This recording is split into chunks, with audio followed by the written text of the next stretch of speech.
Assalamualaikum warahmatullahi wabarakatuh. Pada pertemuan kita kali ini membahas mengenai budidaya ikan konsumsi. Nah, jadi sebelum kita membahas lebih dalam mengenai apa itu ikan konsumsi, kita harus mengetahui terlebih dahulu mengenai budidaya ataupun pembudidayaan. Nah, di sini pembudidayaan ikan adalah kegiatan untuk memelihara, membesarkan atau mengembangbiakkan ikan serta memanen hasilnya dalam lingkungan yang terkontrol, termasuk kegiatan yang menggunakan kapal untuk memuat, mengangkut, menyimpan, mendinginkan, menangani, mengolah, atau mengawetkannya. Kemudian apa itu ikan konsumsi? Silahkan Anda lihat tanda panah yang berarah ke bawah. Nah, ikan konsumsi adalah jenis-jenis ikan yang lazim dikonsumsi oleh manusia sebagai sumber pangan. Jadi sebagai makhluk hidup, kita harus banyak mengkonsumsi ikan karena ikan adalah salah satu sumber protein yang baik bagi tubuh. Selain itu, ikan juga memiliki banyak kandungan serta manfaat yang bagus untuk kesehatan tubuh. Kemudian, jenis-jenis ikan konsumsi yang berasal dari 3 jenis perairan, yaitu ikan yang berasal dari air tawar, ikan yang berasal dari air payau, serta ikan yang berasal dari air laut. Nah, kemudian apa itu air payau? Di sini saya jelaskan sedikit mengenai air payau.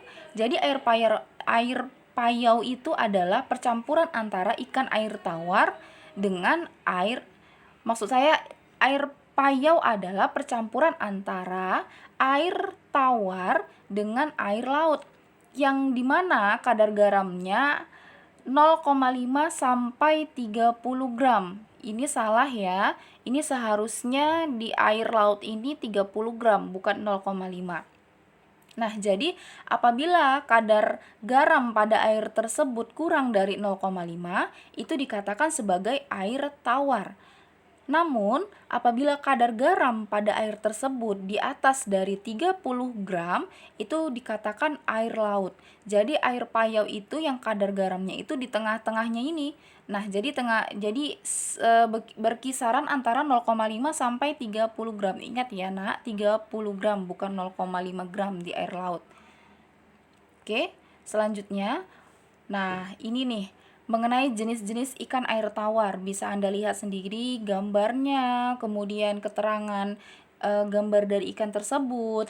Nah, jadi di sini saya contohkan 4 jenis saja, yaitu ada yang namanya ikan air tawar itu ada yang namanya ikan gabus, kemudian ikan gurame ya, kemudian ikan bawal serta ikan lele. Jadi masih banyak lagi jenis ikan air tawar yang biasanya sering kalian konsumsi, termasuk ikan nila dan lain sebagainya. Ya mungkin di internet banyak ya, atau di belawan air laut ya, Nak ya. Oke. Kemudian jenis ikan air payau. Nah, jadi ikan air payau ini juga saya berikan 4 contohnya saja, namun selebihnya Anda bisa searching dari internet apa-apa saja itu yang termasuk sebagai ikan air payau. Ada yang namanya ikan belanak. Ini dia gambarnya ikan belanak. Kemudian ikan kakap putih, di ikan kerapu, ikan bandeng. Nah, jadi pada ikan air payau ini biasanya, ikan kerapu ini juga bisa termasuk ke dalam jenis ikan air tawar ya. Ikan kerapu ataupun ikan belanak. Ikan belanak ini juga biasanya bisa hidup di air tawar, namun dia juga bisa hidup di air payau. Nah, jadi ada beberapa ikan yang biasanya hidup di air tawar atau air laut, namun juga dia bisa hidup di air payau. Itu dia. Maka dari itu terkadang jenis ikan air payau ini sama dengan jenis ikan air laut ataupun air tawar. Ada beberapa jenis ikannya gitu. Selanjutnya, jenis ikan air laut. Nah, jenis ikan air laut ini sudah pasti sering kalian konsumsi ya. Apalagi lingkungan kita itu tinggal di daerah laut ya, atau pesisir pantai. Sudah pasti kalian sering menjumpai ikan-ikan yang seperti ini. Contohnya nih ya, salah satunya adalah ikan tongkol, kemudian ikan tuna. Ayo, siapa yang pernah memakan ikan tuna? Kemudian ada ikan tenggiri. Nah, ikan tenggiri ini biasa kita konsumsi ataupun sering dijadikan makanan ya, termasuk salah satunya adalah empek-empek. Itu adalah makanan khas Palembang yang terkenal lah, ataupun di Medan ini juga banyak dijual. Nah, itu berasal dari ikan tenggiri. Bisa Anda lihat gambarnya di sini. Kemudian ikan baronang. Nah, gambarnya juga bisa Anda lihat ya. Kemudian bisa Anda cari tahu lagi mengenai jenis-jenis ikan air laut. Ada banyak jenis ikan air laut yang lazim dikonsumsi oleh manusia. Nah, kemudian sarana dan peralatan budidaya konsumsi. Jadi, pada sarana dan peralatan ini di mana yang harus kita ketahui adalah bahannya, kemudian peralatannya apa-apa saja, serta wadah budidaya apa-apa saja. Jadi, pada bagian bahan itu ada yang namanya benih. Nah, jadi pada saat pembudidayaan ikan kita harus pandai-pandai dalam memilih benih ya. Jadi benih ikan yang unggul itu diperoleh dari induk yang unggul pula. Jangan nanti pada saat budidaya Anda memilih ikan yang asal-asalan ya. Jadi nanti hasilnya juga ikannya itu kurang memuaskan gitu. Jadi kita harus pandailah memilih benih. Nah, di sini ciri-ciri benih yang baik adalah memiliki ciri-ciri benih yang baik itu bergerak aktif, kemudian tidak cacat, dan memiliki sisik yang utuh. Nah, sisik yang utuh itu berarti kulit atau sisiknya itu tidak terlepas dari dagingnya gitu ya. Jadi bagus lah gitu. Kemudian mengenai ukuran benih itu tergantung dari jenis ikan yang akan kita budidayakan. Kemudian ada pakan. Nah, jadi pada benih juga jadi mengenai benih juga harus kita perhatikan mengenai penebaran benihnya. Jadi penebaran benih itu harus dilakukan dengan hati-hati. Nah, dilakukan penebaran benih pada pagi dan sore hari. Jadi penebaran benih itu tidak boleh dilakukan pada siang hari ya. Nah, karena apabila kita lakukan pada siang hari, kemungkinan ikan tersebut akan mengalami stres hingga menimbulkan risiko kematian. Jadi penebaran benih itu lebih bagus dilakukan pada pagi ataupun sore hari. Nah, kemudian proses penebaran benih ini ada yang dinamakan sebagai proses aklimatisasi. Nah, apa itu? Ya, proses penebaran benih dengan tujuan agar ikan dapat melakukan adaptasi terlebih dahulu. Jadi proses aklimatasi ini ada beberapa langkah-langkahnya. Ya, bisa Anda lihat pada buku paket halaman 89. Kemudian mengenai pakan. Nah, jadi pakan juga memegang peranan penting dalam budidaya ataupun pembesaran ikan konsumsi. Jenis pakan yang digunakan biasanya pakan alami dan buatan. Ya, pakan alami itu berasal dari lingkungan sekitar perairan, yaitu berupa jasad mikroorganisme ataupun lainnya gitu. Kemudian pakan alami juga termasuk salah satunya adalah fitoplankton. Kemudian juga zooplankton dan bentos. Nah, mengenai pakan buatan itu nantinya pakan buatan itu biasanya terdiri dari percampuran antara bahan kimia ya, yang sudah dicampur dengan bahan kimia. Setelah pakan, kita beralih ke pupuk. Nah, jadi pupuk juga diperlukan untuk memupuk tanah dasar kolam yang bertujuan untuk meningkatkan kesuburan kolam.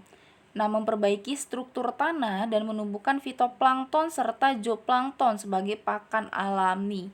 Jadi itulah gunanya pupuk. Ya, kita memerlukan pupuk dalam proses pembudidayaan. Selanjutnya ada air. Nah, air juga mempunyai peranan penting dalam budidaya ikan. Karena apa? Ya, karena pasti dalam pembudidayaan kita membutuhkan air dong ya. Kemudian air yang memenuhi kriteria yang baik untuk pertumbuhan atau budidaya hewan dan tumbuhan tingkat rendah yaitu adanya pertumbuhan plankton sebagai indikator untuk budidaya ikan. Jadi kualitas air dapat diukur dari pH-nya, kemudian dapat diukur pula dari suhu, salinitas, dan kecerahan. Jadi kisaran pH pada air dalam proses budidaya itu sekitar 6 sampai 8. Kemudian suhunya itu sekitar 25 derajat Celcius sampai 32 derajat Celcius. Salinitas itu 0 ya, 0 sampai 5. Kemudian kecerahannya terlihat dari jumlah cahaya matahari yang dapat menembus badan air. Nah, setelah air ada yang namanya obat-obatan. Nah, jadi obat-obatan juga dapat diberikan untuk pencegahan dan penanggulangan hama dan penyakit. Biasanya jenis obat-obatan ini terdiri dari obat alami juga obat buatan. Nah, obat alami ini berasal dari ekstrak tumbuhan, biasanya tembakau, akar tuba, kipait, dan daun pepaya. Sedangkan obat buatan ya sama dengan pakan buatan tadi, itu berasal dari zat kimia yang harus larut dalam air dan tidak mempunyai pengaruh besar terhadap kualitas air kolam. Kemudian mengenai peralatan, jadi peralatan yang digunakan dalam proses pembudidayaan itu ada penggaris, serokan atau jaring, alat sortir, timbangan, dan tudung saji. Nah, pada wadah ini dia juga termasuk salah satu materi yang harus Anda pahami.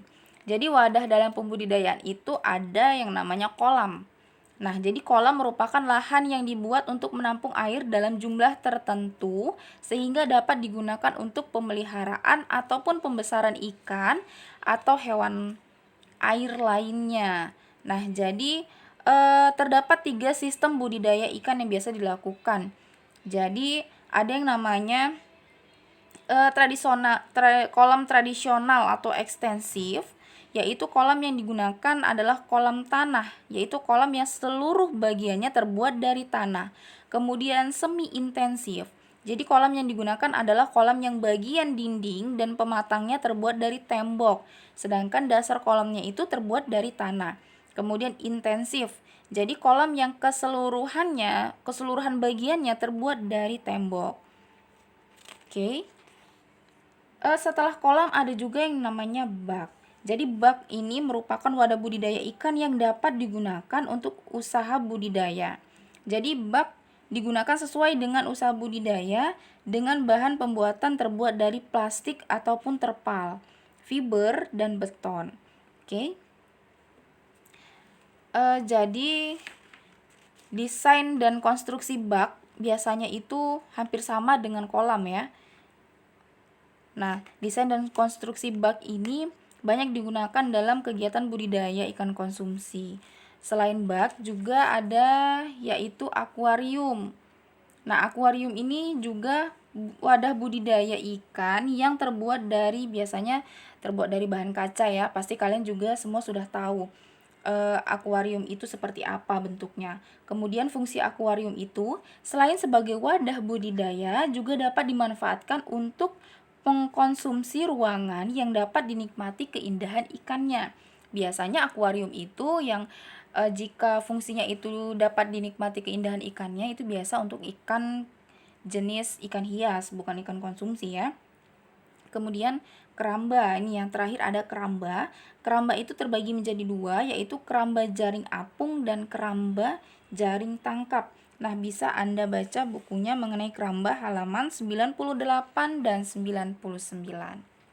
Nah, jadi itu tadi adalah mengenai sarana dan peralatan budidaya konsumsi. Selanjutnya langsung saja kita ke pemeliharaan ikan konsumsi. Jadi pada pemeliharaan ikan konsumsi ada yang namanya perencanaan. Jadi perencanaan itu yang pertama sekali harus dilakukan adalah menentukan jenis ikan konsumsi yang akan dibudidayakan.